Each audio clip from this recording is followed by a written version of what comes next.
What it do, everybody? It's your boy King Crowder back again with another edition of History You May Not Know and Things That Are Not Taught in Detail for Sure. Today's lesson, we're going to focus on the unusual story of somebody who infiltrated the Ku Klux Klan. His name is Ron Stallworth. He was born June 18, 1958 in Chicago, Illinois. When he was born in Chicago, Illinois, his family decided to move to El Paso, Texas after his mother and father separated. Most people do not know that Ron Stallworth got his move when he decided to move and he saw how much poverty, gangs, and conflict influenced the south side of the city of El Paso.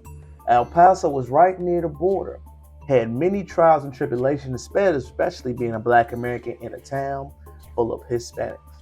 Stallworth graduated from Austin High School in 1971 and was both a member of the student council and was voted the most popular. In mid-1972, Stallworth's family moved to Colorado Springs, Colorado, where he took his first interest in the career of law enforcement. He joined the department as a cadet of November the same year, 1972, becoming the first Black cadet in Colorado Springs Police Department. According to Stallworth himself, he even knew that as a cadet, he eventually wanted to work as an undercover police officer. His first undercover assignment came when Kwame Ture decided to speak in Colorado Springs nightclub with a Black clientele.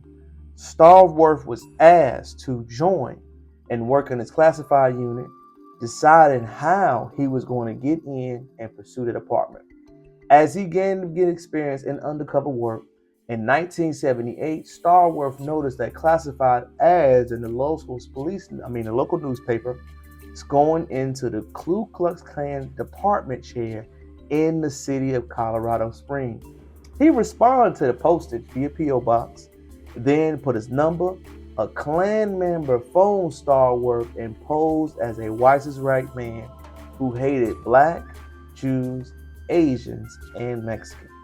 During this conversation, he learned that the founder of the new chapter was a nearby Fort Carson.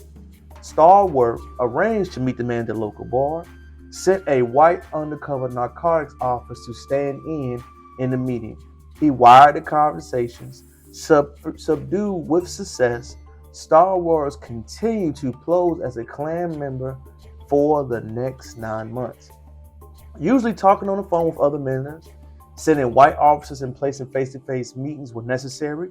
Stallworth even phoned David Duke, a head grand wizard at the time, at the headquarters in New Orleans.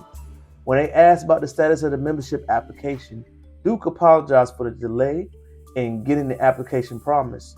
His personal Stallworth application was preceded and sent to him. Within a short week, Stallworth Klan certificate of membership arrived in the mail with David Duke's signature. He framed the signature and hung it on his wall where it stayed for years. After the intervention to the Klan, Stallworth kept a secret and told no one in his role. He was transferred later on to the Utah Department of Public Safety, where he retired in 2005. After working nearly 20 years as an investigator, he earned his bachelor's degree from criminal justice from Missouri Columbia College, Salt Lake campus in 2007. And in January 2006, the Salt Lake newspaper describes how he infiltrated and investigated the Ku Klux Klan. Later, we learned about his other spectacular feats and how this Black American infiltrated one of the toughest white supremacist organizations. In 2014, Stallworth published a book entitled The Black Klansman, about his investigation, how he went into it, the mind, the joy, how he infiltrated and how he disbanded that horrific organization.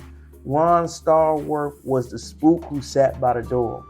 He went in and later gained notoriety as Spike Lee made a nationwide film called The Black Klansman that came out in 2008.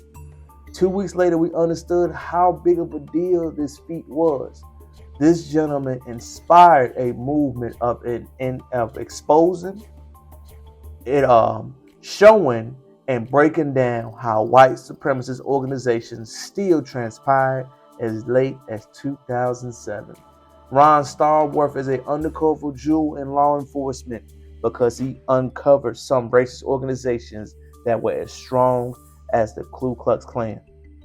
Hope you learned something with this ticket about the great Ron Stallworth and how he infiltrated the Ku Klux Klan, how he went inside these members' organizations and broke down how they were recruiting actively, openly in Colorado, how they had membership meetings across state lines, and how these domestic terrorist organizations are still active until this day. I hope you learned something today. Please, thank you for checking out the channel. Please make sure you subscribe. Come on in and leave any questions. The great Ron Stallworth, the first ever Black Klans member. It's your boy King Carter checking out. Peace.